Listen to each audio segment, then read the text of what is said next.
Stella did nothing wrong, and you can't change my mind, is a statement only a crazy person would make, but here I am saying it anyway.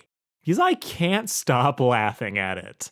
As the newly identified Amber Bird took the internet by storm by being even worse than the internet imagined, which is saying something. But as one of the 5 YouTubers who said maybe, just maybe, Stella was within her rights to be pissed off at her husband for cheating, I figured I might as well make a video about why it was okay to defend Stella, how frankly the internet is way too happy dogpiling on people in retrospect for the crime of being an optimist, while also taking a moment to just dispel the copium her last few defenders are huffing. As while the headcanons are well and good, the story is what the story is, and this wasn't a retcon.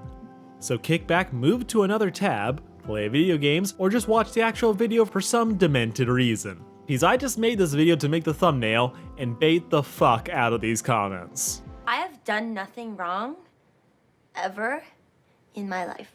I know this.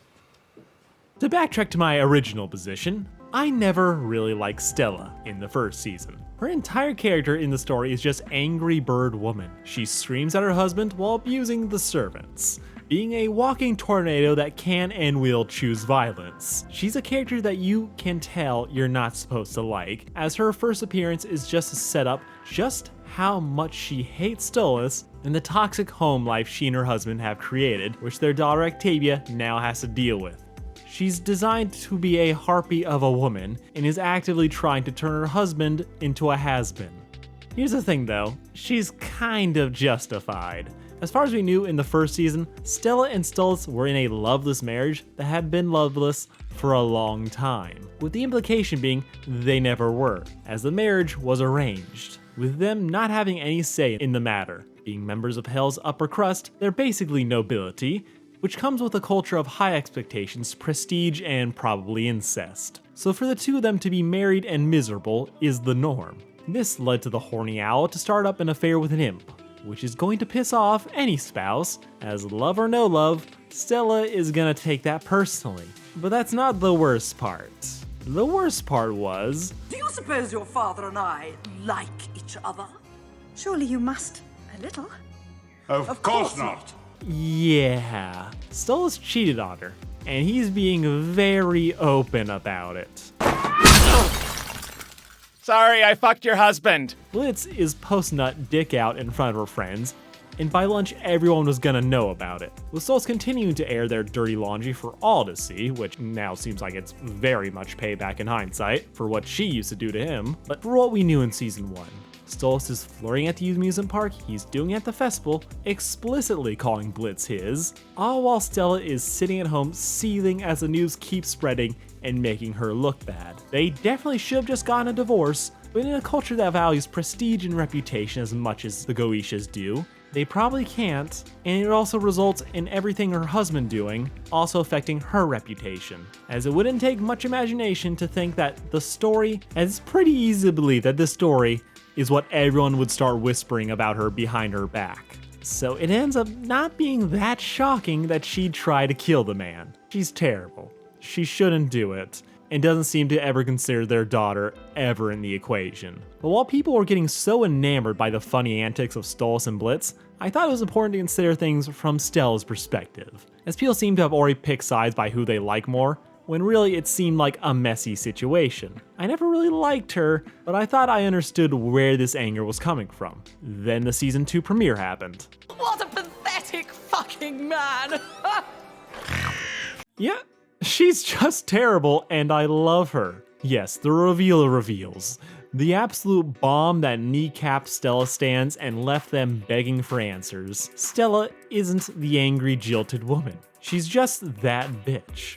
Having a bad attitude since childhood, Stella never cared for Stolas, never even pretended to care, as she would spend each day making his life a living hell after crapping out the mandatory child, casually disrespecting him, their marriage, and he just had to take it, because Stolas wasn't about to start a fight no one would win but his daughter would definitely lose. Picking that fight would be cathartic, but Stella was never going to back down, and it would just make Octavia's home a living hell. The emotional abuse she subjected Blitz to is honestly hilarious, as this woman has absolutely no chill.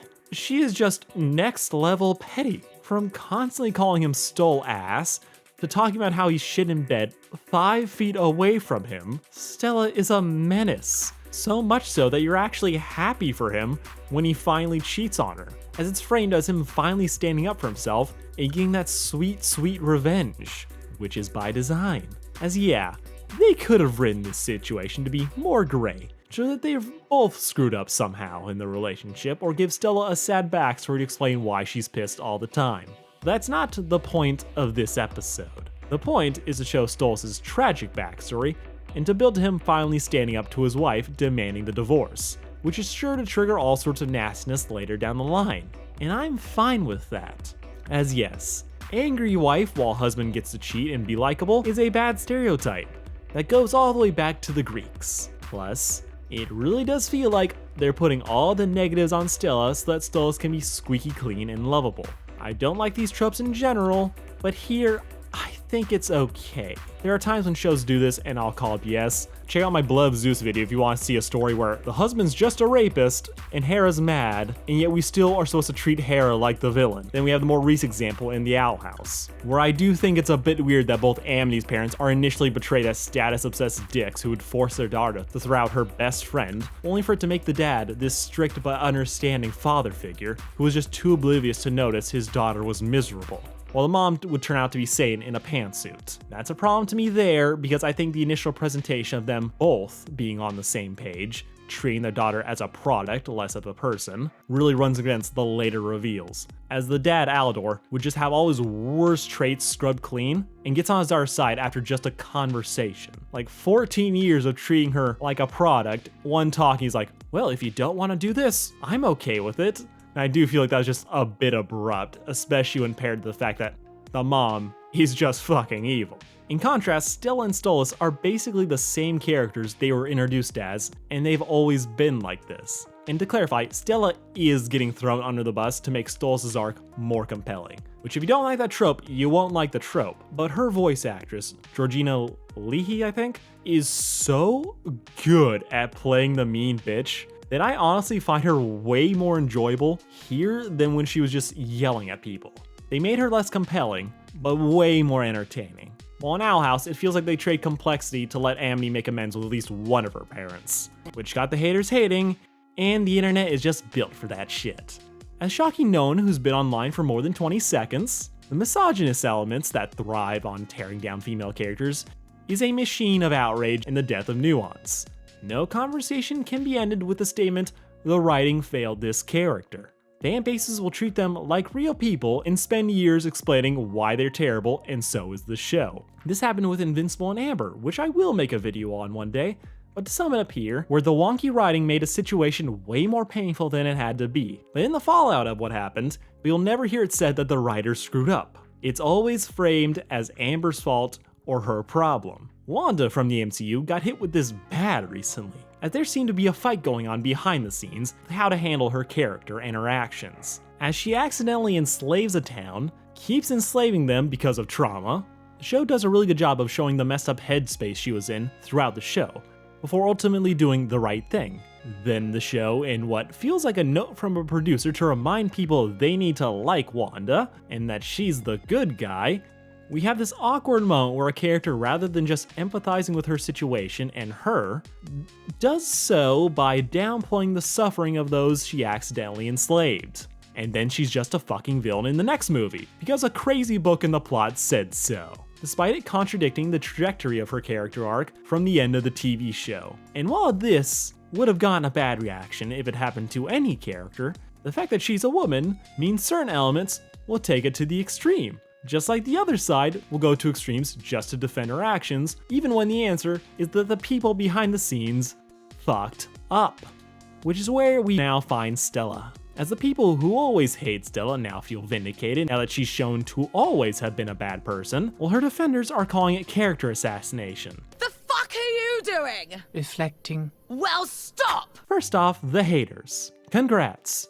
I apologize for having hoped for a situation where a husband cheating on his wife could have any nuance whatsoever. That said, every time you comment on someone's video saying this aged poorly, I promise you, we don't care. But thanks for the free engagement. And like, have fun hating her. She's a character who's really fun to hate. But kicking down on people that decided, hey, maybe we can hope for something a little bit more interesting here, doesn't feel like it's worth all the dogpiling that's been going on. I also don't think there's enough evidence to say that Stella was physically abusive during their marriage. Just because Stolas was able to catch her hand doesn't mean it's some trained fight or flight response that's built from practice. What we have here is that Stella is willing to hit Stolas. We don't know that she's been beating him in the past. She's abusive, that is not in question, but the extent is still up in the air. And now, let me talk to the people calling this reveal a retcon.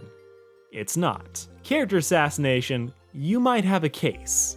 Look, here's the deal. In all of season 1, Stella had every reason to be angry with her husband. He cheated on her, and he did it very publicly. But even in the depths of her justifiable anger, she was still doing horrible things to people that wasn't just him. Yeah, she was trying to kill Stolas. But that doesn't justify her trashing their house or beating up the staff. She chucked this poor imp at Stolas' head to make a point. It's hilarious, but that imp is still a person whose only crime was being within arm's reach. Stella loudly shouts about wanting to kill Stolas at the dinner table in front of her family. Probably procured the angel gun Stryker used to try and kill Stolas, which, just to remind everyone, is a very bad thing and I don't condone. So for this episode to reveal that Stella has pretty much always been at this level, has always been a bit of a terrible person, yeah, that kind of tracks. Some stuff you can't justify. Telling your partner to deal with a crying child while hogging the blankets, yeah, that's a little selfish, but it's every tired parent. And in isolation, it's not even that bad.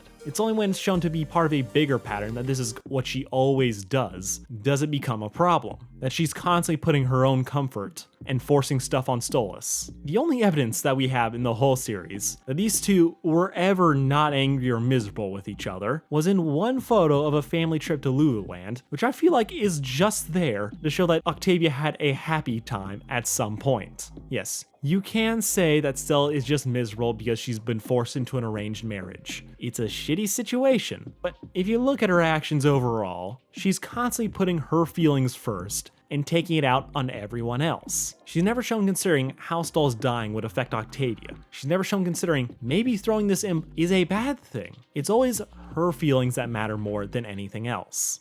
So for the season 2 to reveal that yes, she's always been like this, I don't think it's a retcon. It feels very in character. You can hate what they're doing with her, but it feels very consistent with how she's been portrayed before. Stella hits a lot of tropes that are overdone, and I think people were way too excited for her to turn out to be abusive. Overall, it's still fun as hell.